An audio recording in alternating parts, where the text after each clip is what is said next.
Fala galerinha, tudo bem com vocês? Estamos de volta para trabalhar com mais uma obra de leitura obrigatória dos vestibulares.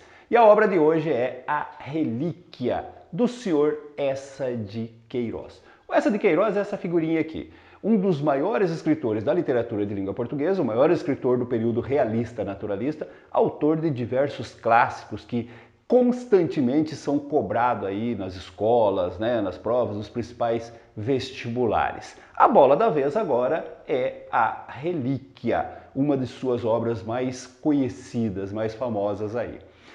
E o Eça de Queiroz, ele, como é comum entre todos os autores do realismo naturalista, ele começou a sua produção literária dentro do romantismo. O romantismo e o realismo são muito próximos ali. Então os autores do realismo naturalismo, eles começaram na sua juventude produzindo obras românticas. O Eça de Queiroz tem uma primeira fase romântica também, que é só para você saber que existe. A crítica desconsidera essa parte romântica. Aí ele tem uma segunda fase, como acontece com outros escritores, como Machado, com a Luiz Azevedo, que é realista naturalista. Nessa fase realista naturalista estão alguns dos livros mais conhecidos dele, mais apreciados pelo público, como por exemplo o Primo Basílio, o Crime do Padre Amaro e os Maias. Só que o Eça, e isso é uma novidade, ele tem ainda uma terceira fase, composta pelas últimas obras que ele produziu. Mais especificamente, pelos dois últimos livros dele, A Ilustre Casa de Ramírez e A Cidade e as Serras. Essa terceira fase é chamada pela crítica como realismo fantasista. Por quê? Porque nessa fase o Eça se permite uma certa fantasia que diminui um pouco o impacto da análise realista. Na segunda fase, nós temos aquele realismo naturalismo bem tradicional, marcado por uma objetividade, por um cientificismo e principalmente por uma postura muito pessimista em relação ao comportamento humano, à natureza humana, às relações sociais de uma forma geral. Então os livros terminam sempre com uma visão muito negativa, muito pessimista. Nessas duas obras, Ilustre Casa de Ramírez e Cidade e as Serras, nós temos um desfecho que é quase romântico, nós temos um desfecho que lembra um pouco o final feliz. Os protagonistas dessas obras, tanto Gonçalo Ramírez quanto o protagonista da Cidade e as Serras, eles terminam o livro melhor do que eles começaram. E geralmente essa melhora na sua condição humana, na sua fraternidade, na sua disposição para ajudar as pessoas, tem a ver com valores tradicionalmente defendidos pelos românticos. Valores de honra, de nobreza, retirados lá do passado medieval, ou então a questão familiar. A constituição da família, através de um amor verdadeiro e sincero, traz o equilíbrio, traz a paz, traz a felicidade para esses protagonistas aí. Então nós temos o que a gente chama de realismo fantasista. O livro A Relíquia é normalmente colocado nessa terceira fase. Eu, particularmente, prefiro dizer que ele está no limite, que ele está na transição dessas duas fases, e eu vou explicar isso depois quando a gente concluir essa análise. Lá no final eu volto a falar disso e eu vou explicar a partir do desfecho da obra A Relíquia, porque que, dependendo de como você olha para o final do livro, você pode colocá-lo ainda na segunda fase. Dependendo, você pode colocá-lo na terceira fase. No livro A Relíquia existe uma epígrafe, que é essa aqui, sobre a nudez forte da verdade, o manto diáfano da fantasia. Ou seja, sobre a verdade nua e crua do realismo naturalismo, joga-se um manto diáfano, transparente de fantasia, que não encobre essa realidade como faziam os românticos, mas ameniza um pouco o seu impacto. Ou seja, é como se ele estivesse profetizando como que seria a sua obra a partir da produção de A Relíquia. Uma obra que retrata a realidade sim, que critica, que denuncia os problemas sociais, mas que ao mesmo tempo deixa uma certa esperança no final através de uma fantasia que lembra bem o romantismo aí. Mas a gente fala sobre isso no desfecho dessa análise aí, tá? Falando sobre A Relíquia propriamente dita, o livro foi criado a partir de uma viagem real feita pelo Eça de Queiroz. O Eça fez uma viagem à Terra Santa, ao Oriente. Aqui você tem um mapa dessa viagem, saindo lá de Lisboa e indo até Jerusalém. O livro A Relíquia surgiu a partir dessa viagem e há referências a alguns lugares por onde ele passou aqui, né, como Alexandria, própria Jerusalém e tal. Então, uma pequena curiosidade, quer dizer, o livro teria sido inspirado a partir de uma viagem realmente feita pelo seu autor, pelo Eça de Queiroz. Falar um pouco sobre A Relíquia, mais propriamente dita. Esse livro foi publicado em 1887, já na parte final do realismo, naturalismo, e ele apresenta características dessas duas escolas que estão sempre juntas. A gente já falou sobre isso em outras análises de obra aqui. Realismo e naturalismo estão sempre juntos. Você pode até ter o predomínio de um ou de outro em determinadas obras, mas eles estão sempre juntos. Como que nós encontramos isso nesse livro? A parte do realismo, você sabe, a gente encontra na análise psicológica. Quando a análise é mais voltada para as questões psicológicas, por aquilo que está mais na alma do personagem, né, por trás da sua máscara social, nós temos a análise realista. E isso no livro fica muito claro, porque o livro todo trabalha com a postura hipócrita do narrador. O narrador é extremamente hipócrita em relação ao que ele sente, o que ele deseja, o que ele realmente gosta e aquele papel que ele representa socialmente por puro interesse, no caso aí da herança da tia. A gente vai falar sobre isso. Então aí você tem a parte mais realista da análise psicológica. A parte naturalista aparece geralmente quando se observa mais as ações externas, né? Os dramas sociais. E aqui nós temos algumas cenas tipicamente naturalistas que mostram as injustiças sociais, algumas cenas de miséria. Um exemplo disso seria a figura do primo, né, do protagonista, do Teodorico, o Xavier, né, que por valores mundanos, por prazeres mundanos, acaba deserdado da tia e vive numa situação de extrema miséria, né, comido pela doença e pela pobreza ali. Uma outra característica bem naturalista que aparece no livro é a questão do instinto dominando o homem. No caso, o Teodorico é dominado por um instinto sexual, por um desejo carnal muito forte, que ele não consegue controlar e que vai acabar sendo responsável pela sua derrocada final, a gente vai ver depois. Então você tem características tanto do realismo quanto do naturalismo nessa obra aí.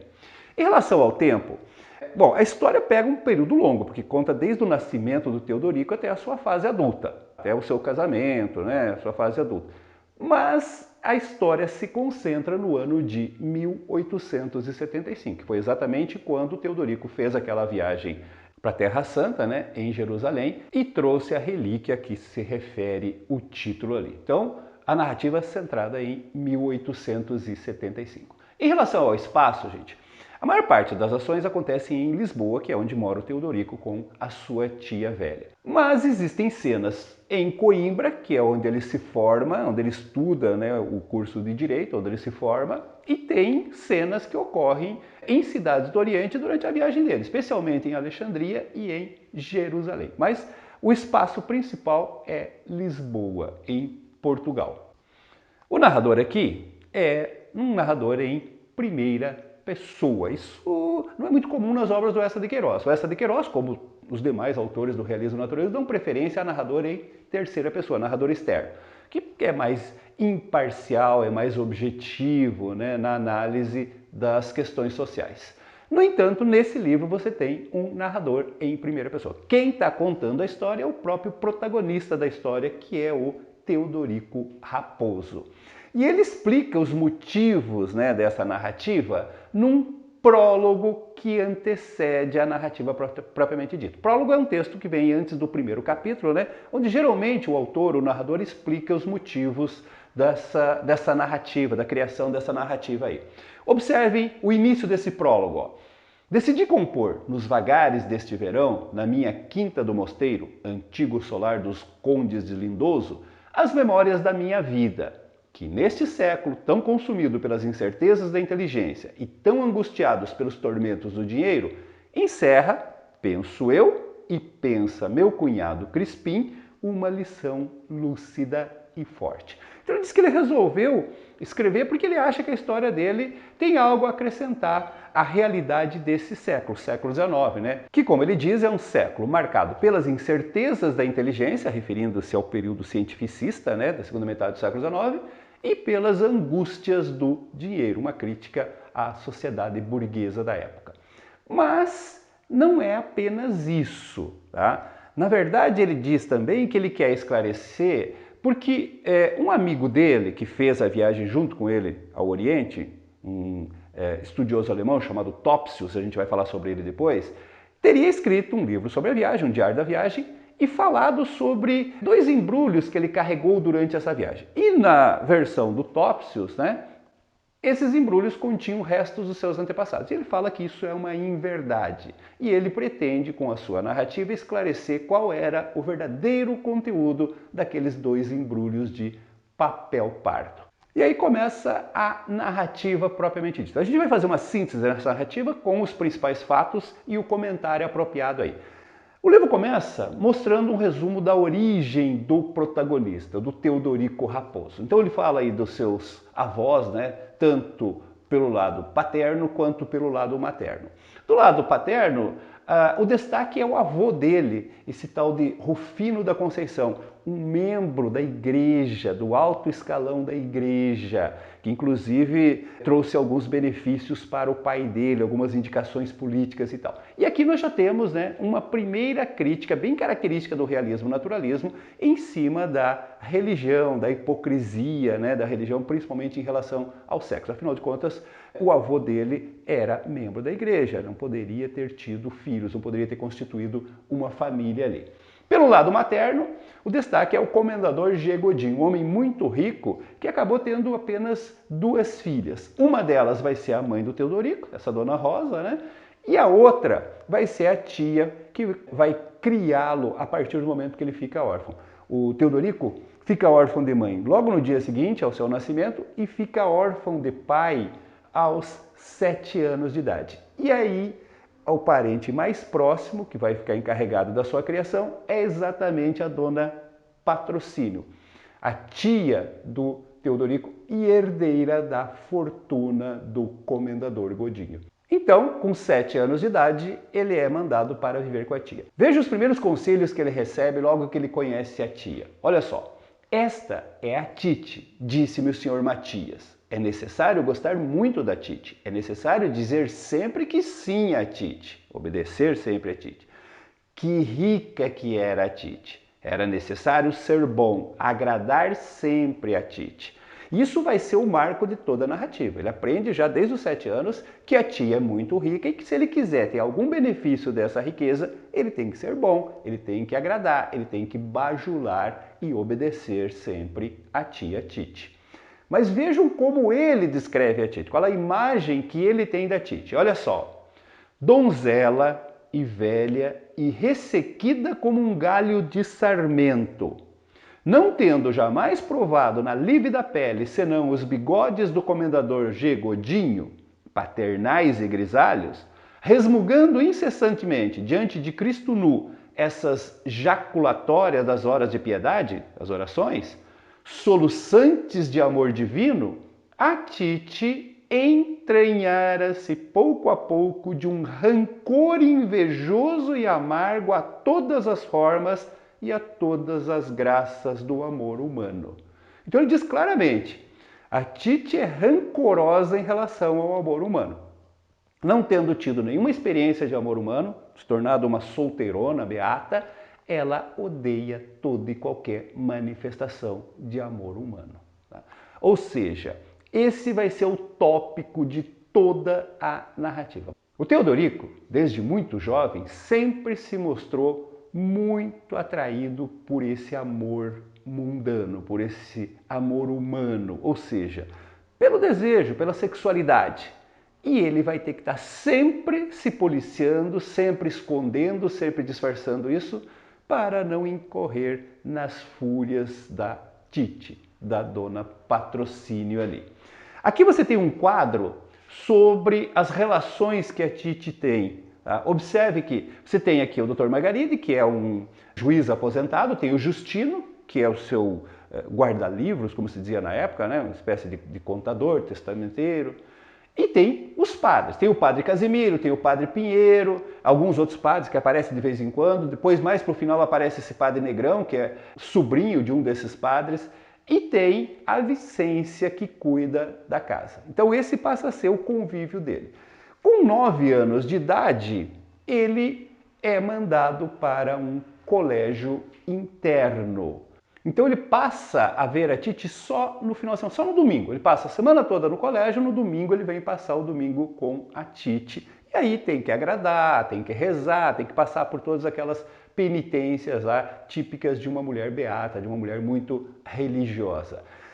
Já nessa época, ele voltava para o colégio sonhando com os braços da Vicência, da mulher que trabalhava lá na casa da Titi. E no colégio ele conhece um menino de quem ele fica muito amigo, chamado Crispim, que é filho de uma família muito rica e que depois vai herdar a firma do pai aí. Quando ele termina o ensino primário, ele vai ser mandado pela Titi para Coimbra para estudar direito, para se formar em direito. E ali ele passa a ter uma maior liberdade, uma maior liberalidade. Longe dos olhos da Titi, dentro de um ambiente, né, de estudantes universitários, ele passa a gozar muito, a apreciar os prazeres da vida, sempre tomando cuidado para que a Titi não saiba nada, porque ela pode deserdá-lo a qualquer momento se ele souber que ele está envolvido com esses amores mundanos aí. Quando ele volta para Lisboa, depois de formado, ele passa a ter alguns privilégios, digamos assim. A Titi compra para ele um cavalo, dá para ele uma mesada mensal, quer dizer, ele não precisa trabalhar, ele não gosta de trabalhar, não está preocupado em trabalhar, e aí ele tem uma possibilidade de ter uma vida tranquila, desde que ele continue se mostrando um jovem extremamente religioso e avesso a todo e qualquer prazer mundano. Nesse retorno, ele acaba conhecendo uma moça chamada Adélia, de quem ele se torna amante. Adélia já tinha um namorado, um amante, e ele toma o lugar desse amante. Veja como ele apresenta isso para nós. Olha só. Agora, à noitinha, enquanto eu, Eleutério, no clube da Rua Nova do Carmo, jogava a manilha, eu tinha ali, na alcova da Adélia, no quarto da Adélia, a radiante festa da minha vida. Levara para lá um par de chinelas. Era o eleito do seu seio. Às 9h30, despenteada, envolta à pressa num roupão de flanela, estavam na cama, né? Com os pés nus, acompanhava-me pela escadinha de trás. Ele saía por trás da casa, colhendo em cada degrau nos meus lábios um beijo lento e saudoso. Eram momentos, né, de delírio, de prazer, mas sempre escondido, sempre disfarçando para a tia. Por que ele tem que sair às 9h30 todo dia? Porque a tia estabeleceu o horário para ele chegar. Logo que ele voltou de Coimbra, ele tinha que estar em casa às 6 horas da tarde.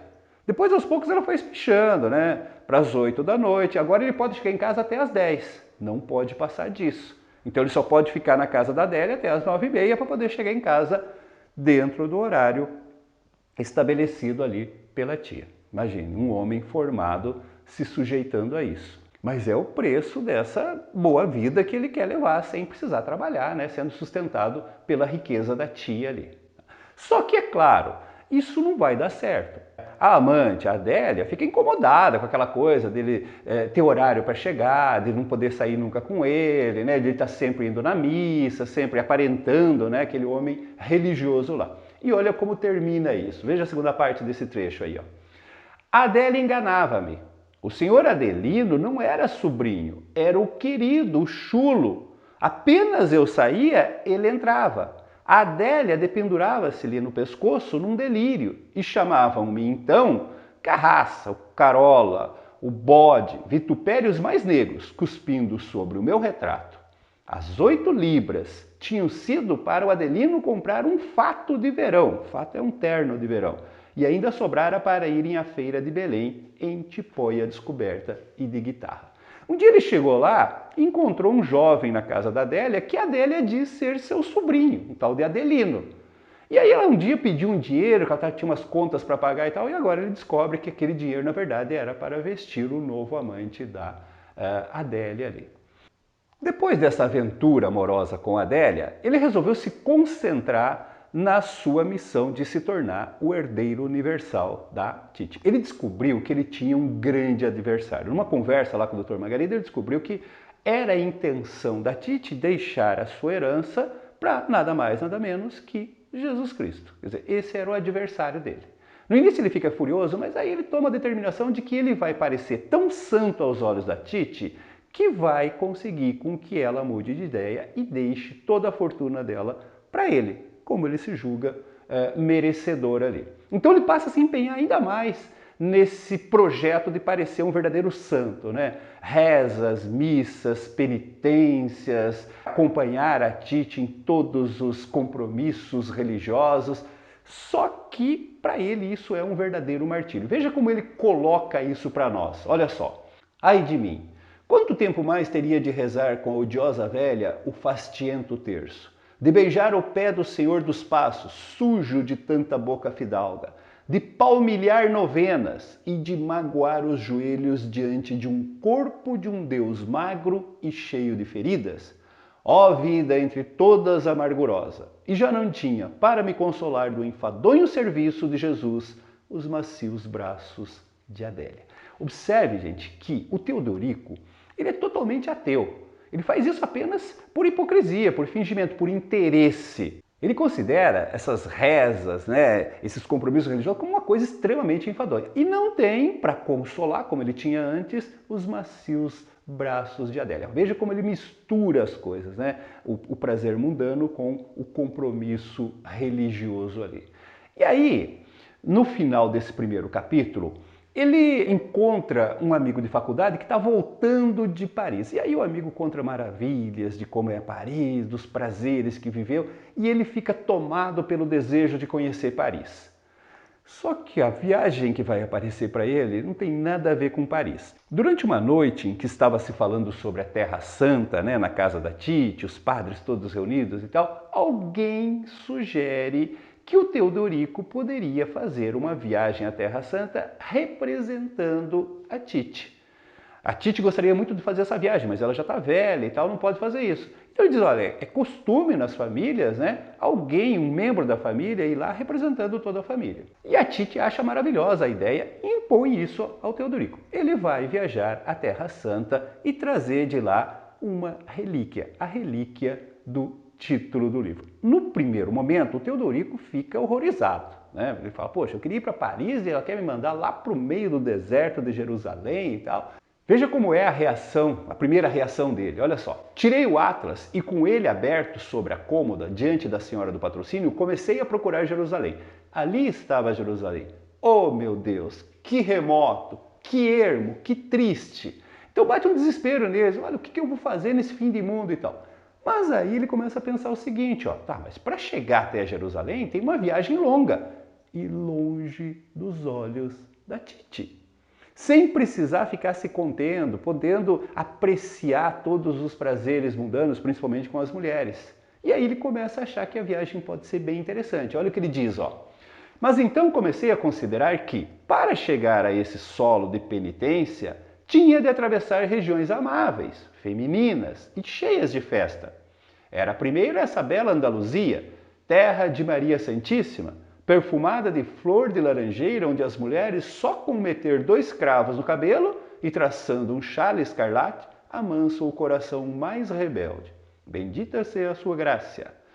Era adiante Nápoles, e as suas ruas escuras, quentes, com retábulos da Virgem, e cheirando a mulher como os corredores de um lupanar. Era depois, mais longe ainda, a Grécia. Vênus já não vivia na Grécia, mas as mulheres tinham conservado lá o esplendor da sua forma e o encanto do seu impudor. Jesus, o que eu podia gozar? Um clarão sulcou-me a alma.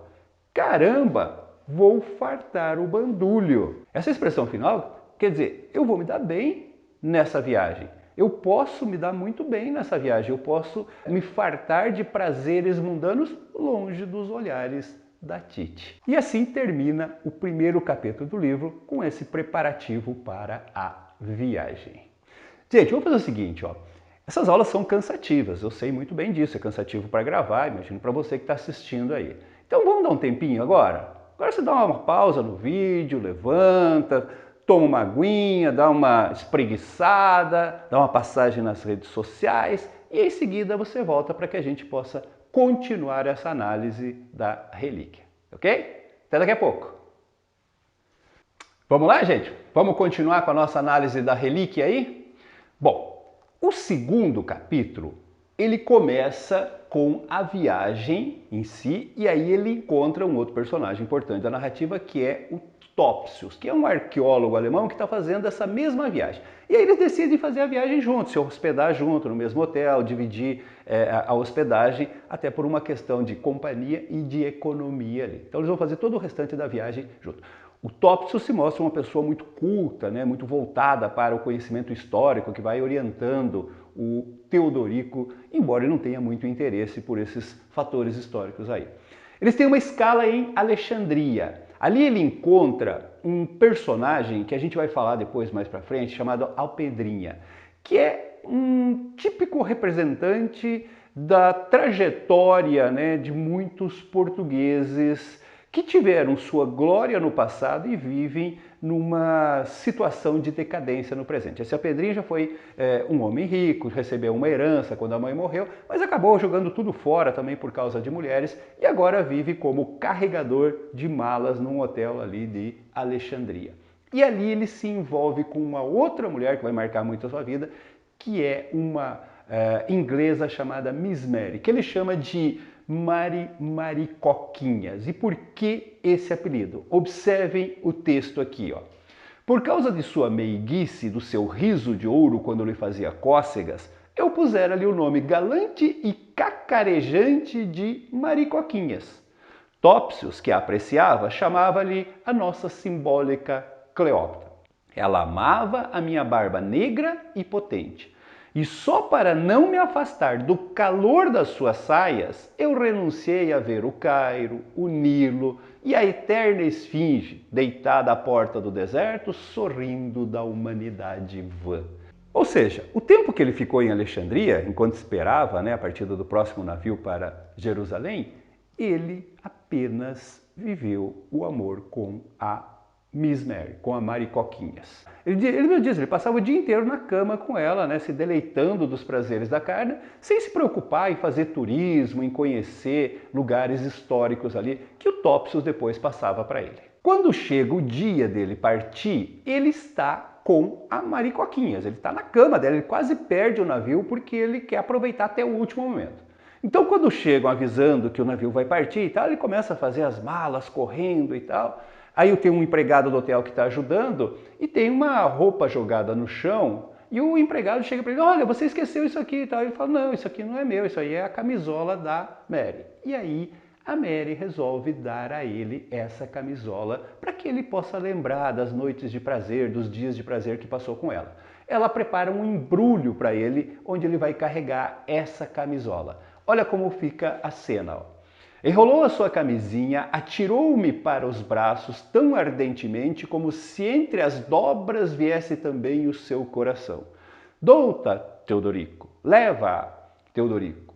Ainda está amarrotada da nossa ternura. Leva-a para dormires com ela ao teu lado, como se fosse comigo. Espera, espera ainda, amor. Quero pôr-lhe uma palavra, uma dedicatória. Então Maricoquinhas, com uma inspiração delicada, agarrou numa folha de papel pardo, apanhou no chão um nastro vermelho e as suas habilidosas mãos de luveira fizeram da camisinha um embrulho redondo, cômodo e gracioso, que eu meti debaixo do braço, apertando-o com a vara inflamada paixão. Junto vai um bilhetinho dela, né? Da sua MM pelo muito que gozamos. E ele começa a andar com aquele embrulho debaixo do braço, carregando, né, as saudosas lembranças das cenas de amor que teve com a Maricoquinhas ali. E aí ele vai partir para Jerusalém. Em Jerusalém ele faz várias peregrinações, eles arranjam um guia, um tal de Paulo Pote, que é um homem muito alegre, muito espirituoso, né? Lá em Jerusalém ele tenta também encontrar, né, prazeres carnais, mundanos, chega aí num prostíbulo, né, levado pelo Paulo Pote, mas as mulheres que se apresentam a ele são extremamente feias, né, e nada dá certo lá, ele fica com as lembranças da sua Maricoquinhas. No hotel que ele está hospedado, ele vê uma moça, uma holandesa, filha de um empresário holandês, que está hospedada num quarto que fica ao lado do dele. E um dia ele está no quarto dele, né? cheio de desejos e tal, ele começa a escutar barulho de alguém preparando o banho. Naquela época, essas banheiras ficavam no meio do quarto, né? Então era jogada água lá e as mulheres se banhavam ali. E aí ele fica imaginando essa moça tomando banho lá. E ardente de desejo, ele vai para o corredor e tenta espionar a moça pelo buraco da fechadura. Quando ele está lá naquela situação ridícula, né, olhando pelo buraco da fechadura, de repente ele leva um sopapo no pé do ouvido e é o pai da moça que o flagrou naquela situação. Ele toma uma surra, né, do pai dessa moça, que ele tem que passar uns 2, 3 dias se recuperando da surra por essa atitude ridícula, né, e provocada por esse desejo incontrolável que ele tem pelos prazeres mundanos aí. Quando ele se recupera dessa surra, ele resolve dar uma volta a pé por Jerusalém, ali andando pelos arredores e tal, e ele vê uma árvore ressequida, cheia de espinhos, e aí ele começa a imaginar que talvez daquela árvore tenha sido feito a coroa de espinhos de Cristo. E aí ele tem uma ideia, fazer uma coroa com aqueles espinhos para levar para Tite.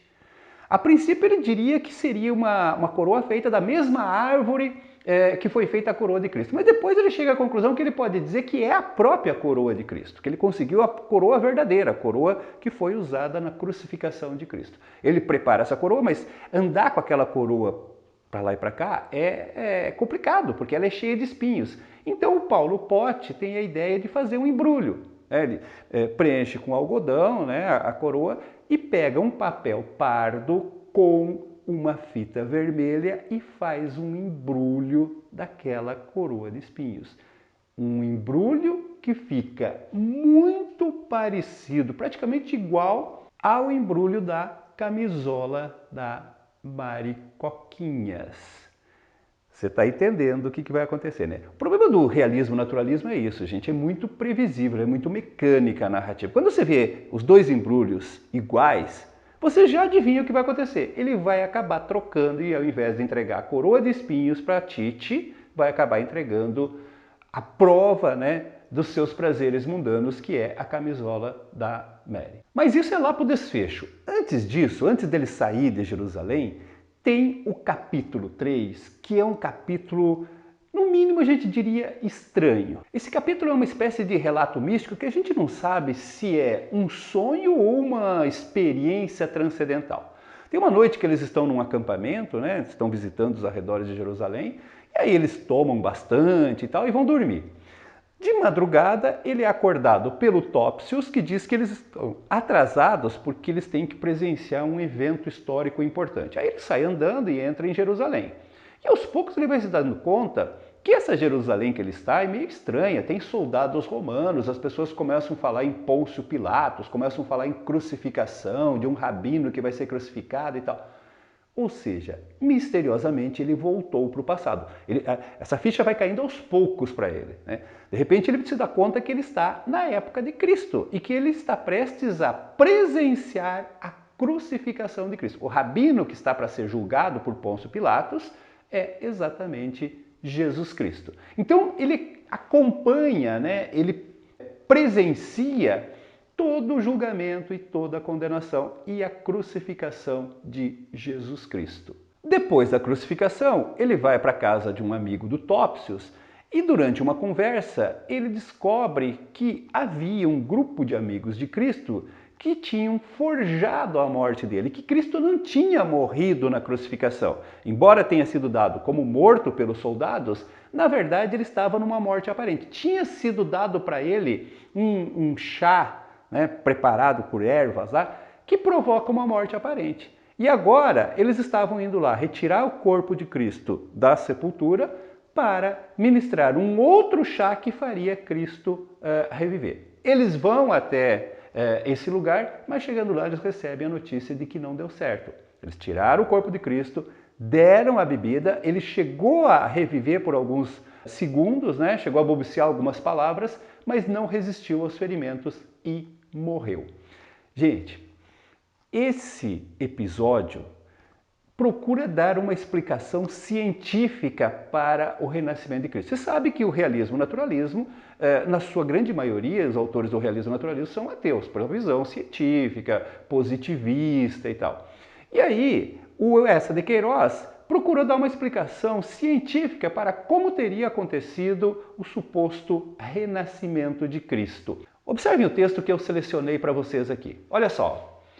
Mas apenas anoitecesse, José e outro fiel inteiramente deviam ir buscar o corpo de Jesus e, com as receitas que vêm no livro de Salomão, fazê-lo reviver do desmaio em que o deixou o vinho narcotizado e o sofrimento.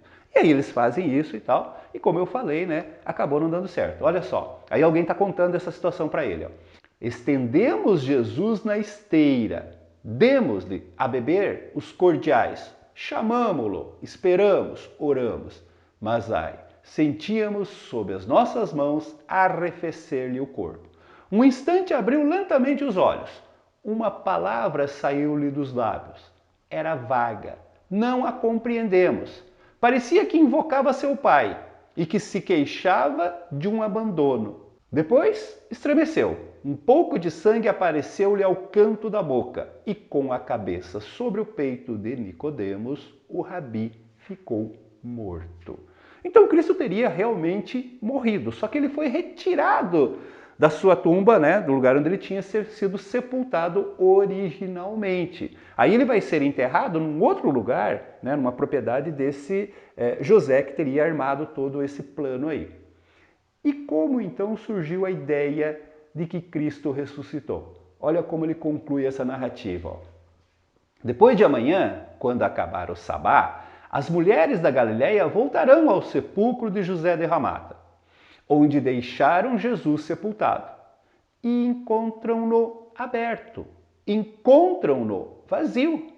Desapareceu, não está aqui. Então, Maria de Magdala, Maria Madalena, crente e apaixonada, irá gritar por Jerusalém: ressuscitou, ressuscitou. E assim, o amor de uma mulher muda a face do mundo e dá uma religião mais à humanidade. Então percebe? Quer dizer, Cristo desapareceu, mas não porque ele ressuscitou e subiu aos céus. Desapareceu porque ele foi retirado, né, numa tentativa de acordá-lo do sono que tinha sido provocado para representar uma morte aparente. Como ele morreu definitivamente, ele foi enterrado em outro lugar e aí teria então nascido essa ideia de que Cristo ressuscitou e subiu aos céus e nascido assim o cristianismo. Vejam, como eu falei para vocês, é uma visão bastante racional, bastante lógica, bastante científica, muito característica desse período aí, que era muito contestador do lado espiritual, principalmente do papel religioso, né, dos padres, das igrejas de uma forma geral. Esse capítulo termina quando ele acorda no dia seguinte, quando ele é acordado pelo Paulo Pote, né? E ele está de volta no tempo atual da narrativa ali. Então, fica sugerida a ideia de que tudo não passou realmente de um sonho, que eles tinham bebido muito na noite anterior, ele dormiu, teve esse sonho místico e no dia seguinte ele acorda lembrando disso que teria sido tudo apenas um sonho. Certinho, gente? Vamos fazer uma nova pausa? Essa análise é cansativa, é longa e tal, então vamos fazer mais uma pausazinha, dá uma espairecida, toma uma aguinha, em seguida a gente volta para a terceira parte e concluir essa análise do relíquia aí. Até daqui a pouco. Vamos em frente, gente? Vamos concluir isso aí com os dois últimos capítulos que falta da relíquia.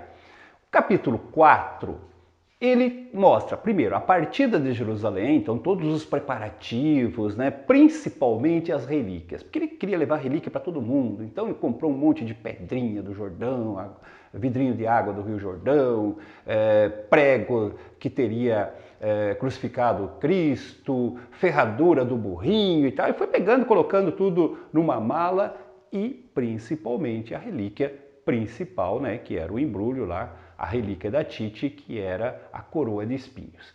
Quando ele está indo embora, ele ouve os gritos de um funcionário do hotel que vem correndo atrás. Olha, o senhor esqueceu um pacote, esqueceu um pacote. Ele estava levando apenas um pacote, ele tinha esquecido do pacote da Maricoquinhas, né?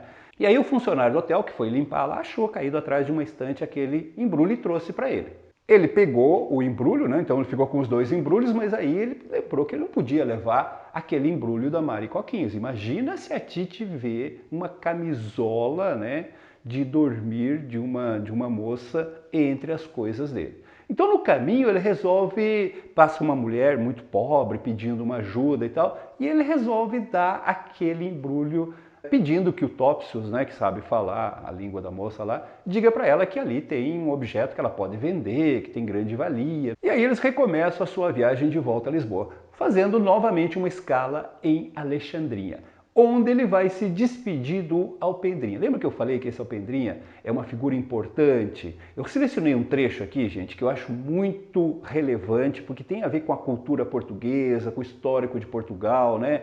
Esse Alpendrinha pode ser visto como uma alegoria do Portugal antigo com o Portugal moderno. Então eu selecionei um trecho aqui que vale a pena você prestar atenção, porque vai que o vestibular cobra por esse lado. Olha só, desventuroso Alpendrinha, só eu, em verdade, compreendi a tua grandeza. Tu eras o derradeiro Lusíada, da raça dos Albuquerques, dos Castro, dos varões fortes que iam nas armadas à Índia. A mesma sede divina do desconhecido te levara, como eles, para essa terra de Oriente, de onde sobem ao céu os astros que espalham a luz e os deuses que ensinam a lei. Somente não tendo já, como nos velhos Lusíadas, crenças heróicas concebendo empresas heróicas, tu não vais como eles, com um grande rosário e com uma grande espada, impor às gentes estranhas o teu reino e o teu Deus. Já não tens Deus por quem se combata, Alpendrinha, nem rei por quem se navega, Alpendrinha. Por isso, entre os povos do Oriente, te gastas nas ocupações únicas que comportam a fé, o ideal, o valor dos modernos Lusíadas, descansar encostado às esquinas ou tristemente carregar fardos alheios. Observe, gente, que ele está fazendo uma comparação na trajetória do Alpendrinha, o seu passado glorioso, né? As aventuras que ele teve, as glórias que ele viveu quando ele herdou as terras da mãe, a riqueza da mãe, e o presente decadente, né?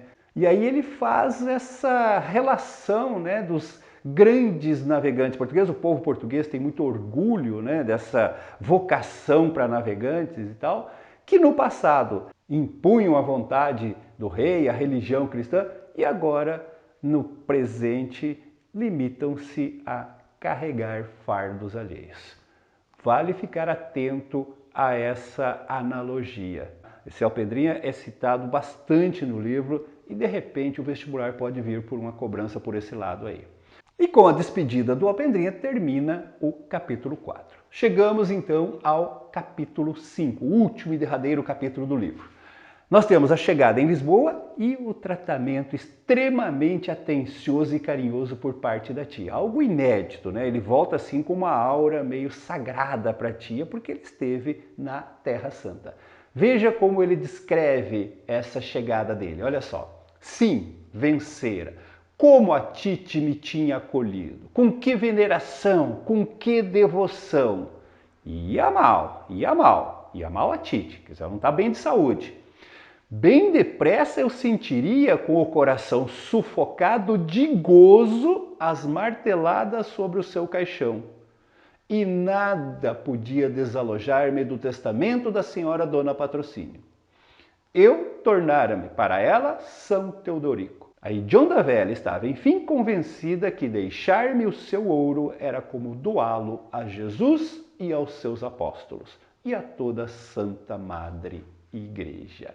Então, observe novamente a hipocrisia dele. Quando ele diz que quando a tia morresse, ele teria que sufocar o prazer do coração ao ver o caixão dela sendo martelado, né, na hora do enterro. Antes de apresentar as relíquias, né, e principalmente a relíquia principal para Tite, ele conhece um novo integrante daquela roda, daquela cúpula de religiosos ali, que frequenta a casa da tia, que é um padre mais jovem chamado Negrão, que é extremamente bajulador e interesseiro.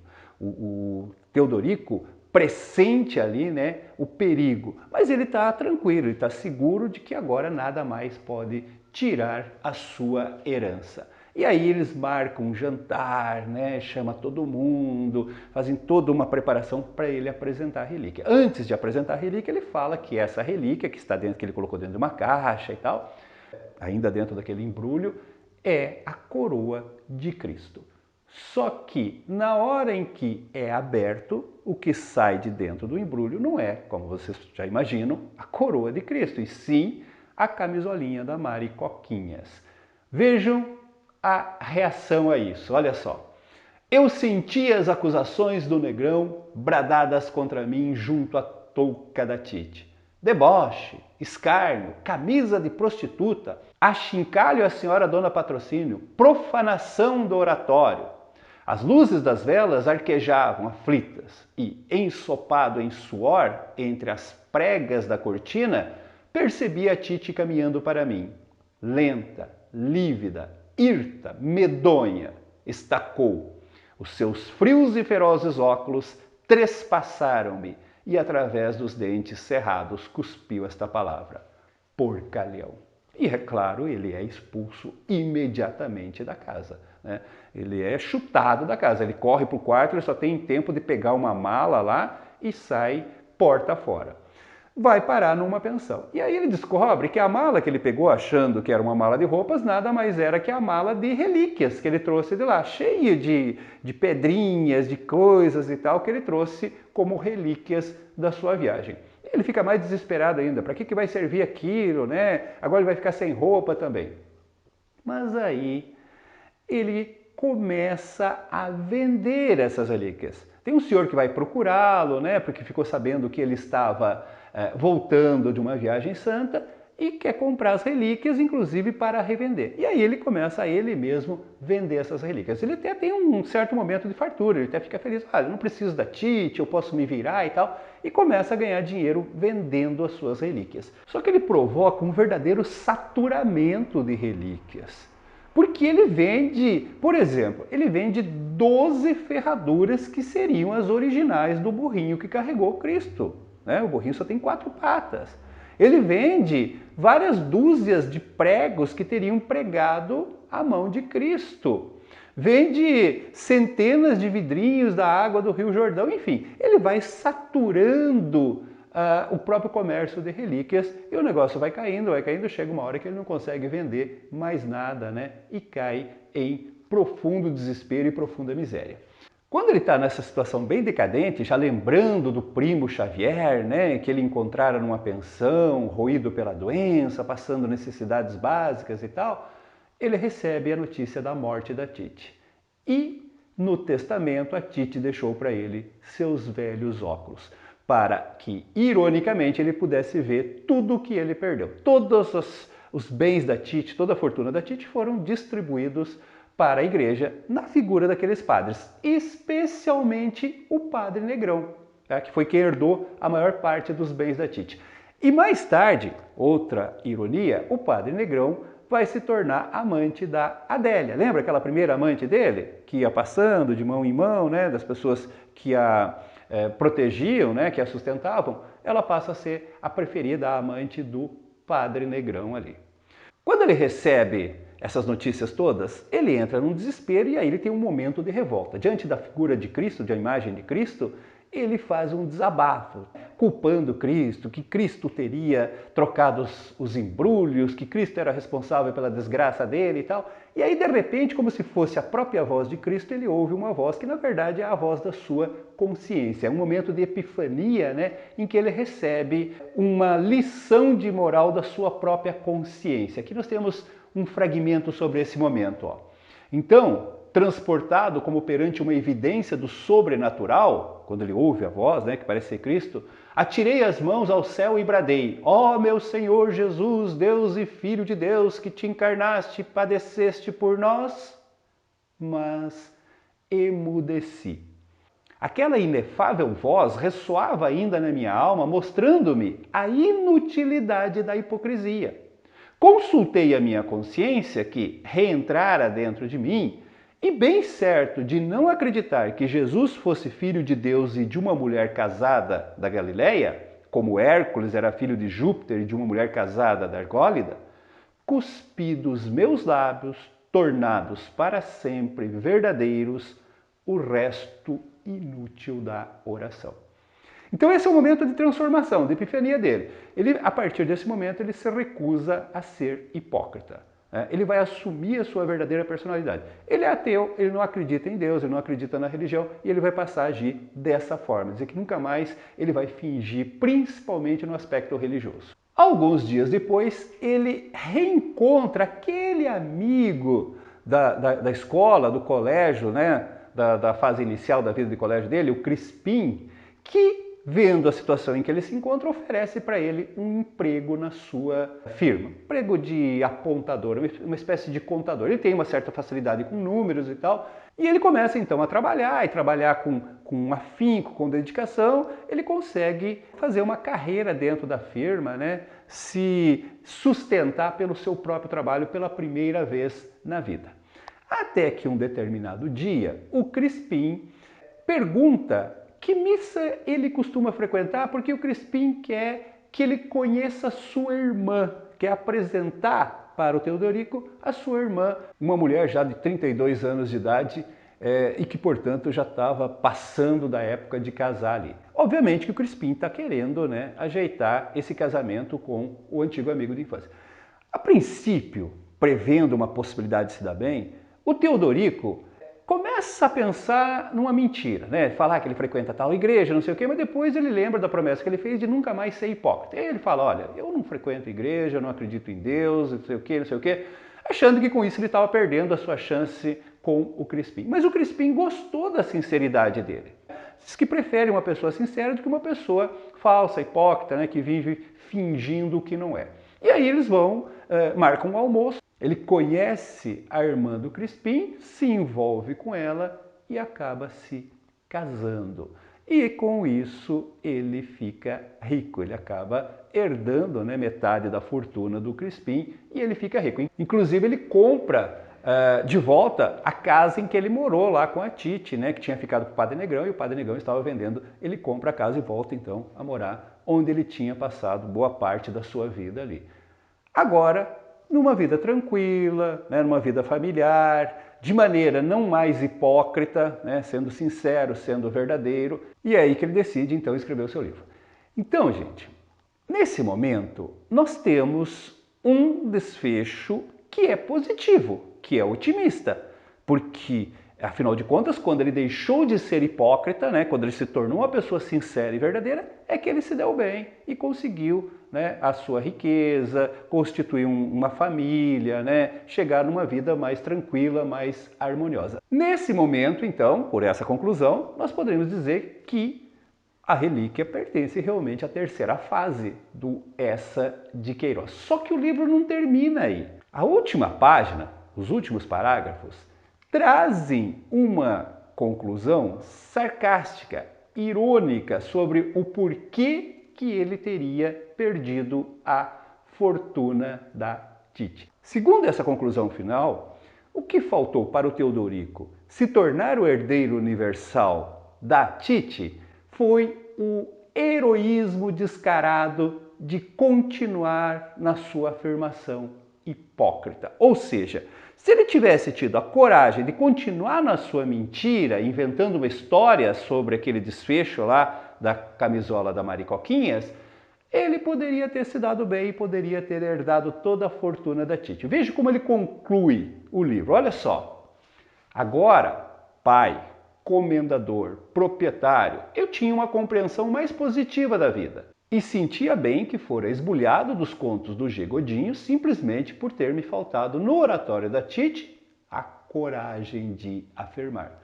Sim, quando em vez de uma coroa de martírio aparecera sobre o altar da Tite uma camisola de pecado, eu deveria ter gritado com segurança: eis aí a relíquia! Quis fazer uma surpresa, não é a coroa de espinhos.